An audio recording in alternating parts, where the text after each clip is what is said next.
Oi pessoal, tudo bem? Você sabia que aumentar o consumo de proteína pode acelerar o seu emagrecimento?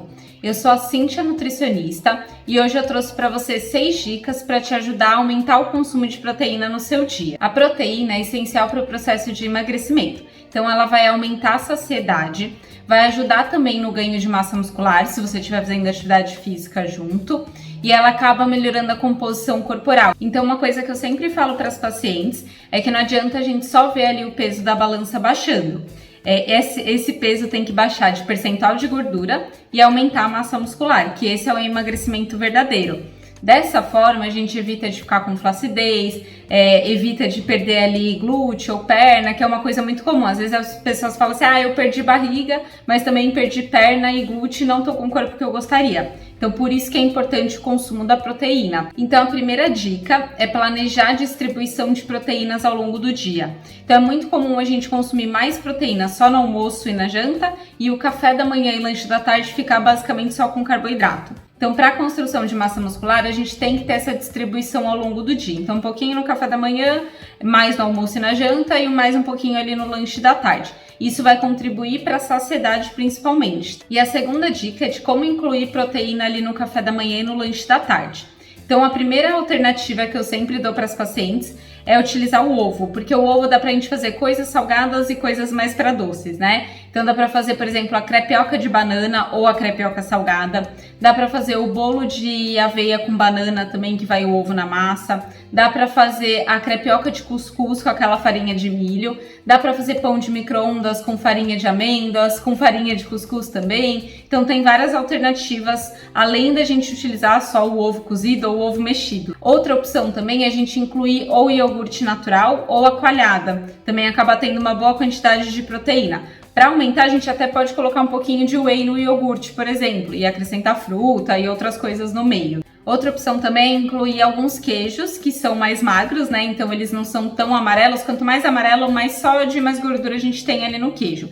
Então utilizar queijo Minas Frescal, ricota ou cottage para usar ali nos recheios. E mais 2 opções ali práticas para quem tem a rotina muito corrida é usar o whey protein, que aí dá para misturar só em água, tem gente que mistura com leite ou misturar no iogurte, ou também aquelas barrinhas de proteína. Lembrando que sempre tem que avaliar a composição, tá? Porque tem barra de proteína que a composição é boa e tem barras que acaba tendo, às vezes, ingredientes ruins, muitos conservantes, às vezes até açúcar na composição, então tem que sempre avaliar os ingredientes. E um exemplo de lanche da tarde seria uma panqueca de aveia salgada com recheio de patê de atum. Então, na panqueca já tem o ovo e no recheio vai ter atum. Então, fica bem proteico e dá muita saciedade. E a terceira dica são os recheios que a gente pode incluir que tem mais proteína, tá? Então, a gente pode usar frango desfiado, atum, sardinha para quem gosta, carne moída ali, dependendo do que for fazer.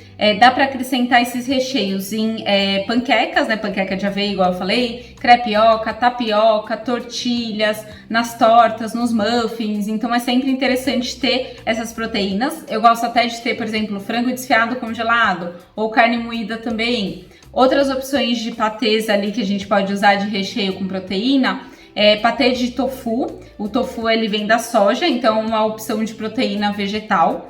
Patê de grão de bico, e aí dá pra gente ir mesclando, né? Então, patê de tofu com grão de bico, patê de tofu com atum, ou patê de grão de bico com frango desfiado. Então, dá pra fazer várias alternativas.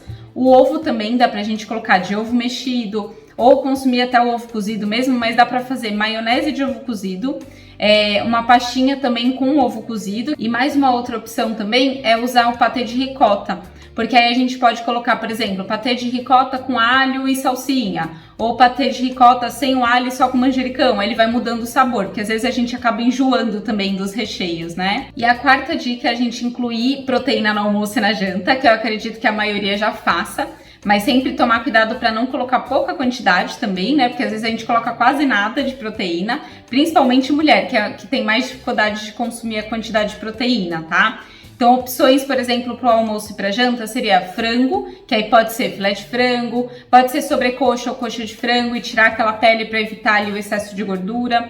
Pode ser também carne bovina, carne suína. A carne bovina, por exemplo, dá para fazer a carne moída e aí usar de recheio, não fazer exatamente arroz, feijão e carne moída, e sim usar a carne moída de recheio.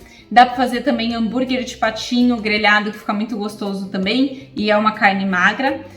Dá para usar carne suína, né? Então, lombo suíno, filé mignon suíno, peixes também, então salmão, aí tem gente que gosta de tilápia porque acaba não tendo espinho também, né? Ou sardinha, enfim, tem várias opções, anchova também é muito gostoso. Outras opções também seria utilizar o ovo, mas o ovo eu gosto de usar mais no café da manhã e no lanche da tarde, porque ele acaba não tendo tanta quantidade de proteína quanto um filé de frango, por exemplo. Lembrando que essa proteína do almoço e da janta, o ideal é que seja sempre grelhada, assada ou cozida, mas quando for cozida, não usar um monte de molho gorduroso, tá? Porque às vezes a gente fala, é cozido, mas coloca muito azeite ou muito óleo, enfim. Então evita a fritura também. E as carnes também retirar aquela gordura aparente, tá? Porque acaba tendo muita gordura saturada e acaba sendo ruim para a questão de colesterol. E a última dica, que é a quinta dica, eu acho que no início eu falei para vocês 6, mas eu trouxe na verdade 5, porque eu fui colocando várias coisas no meio dessas dicas, né? Mas a última dica é incluir as leguminosas ali no almoço e na janta. As leguminosas entram feijão, lentilha, grão de bico, ervilha, e acaba dando muita saciedade, porque além de ter proteína, também tem fibra. E você come pouca proteína? Me conta aqui nos comentários e tenta escolher pelo menos 2 dicas que eu passei para incluir nessa semana. E se você está tentando emagrecer e não está tendo os resultados que gostaria, eu posso te ajudar. O meu acompanhamento nutricional, ele é personalizado para sua rotina, então eu gosto sempre de deixar de forma prática, que você consiga implementar ali, não seja cheio de receitas muito elaboradas. Então eu falo que minhas receitas são de preguiçoso, porque é bem prático ali de colocar no dia a dia. E eu gosto também de trabalhar muito com equilíbrio, então de deixar um percentual de refeições ali de coisas que as pessoas gostam e que não é tão saudável. Então eu ensino quanto e quando comer esses alimentos. Além disso, o meu acompanhamento ele é diário e bem próximo dos pacientes. Então todos os pacientes têm meu WhatsApp ali para falar diariamente comigo, tirar dúvidas de rótulos, enviar receita para eu calcular ali na dieta, pedir ajuda quando não está conseguindo manter alguma coisa ali que a gente combinou, mudar as metas, mudar alguma refeição, enfim. Então, todos os tipos de ajuda ali eu vou te esclarecendo ali no dia a dia. E também os pacientes conseguem postar tudo que está comendo ali no diário. Aí eu consigo ver de refeição a refeição e fazendo os comentários. Porque às vezes a gente erra na combinação ou coloca um pouquinho mais de quantidade de arroz e aí já passou caloria, então eu vou ajustando isso também. E nas minhas consultas eu aplico também ferramentas da parte comportamental pra gente entender ali quais são os sabotadores e criar estratégias para essas coisas que estão sabotando ali, né, que estão impedindo de chegar no objetivo.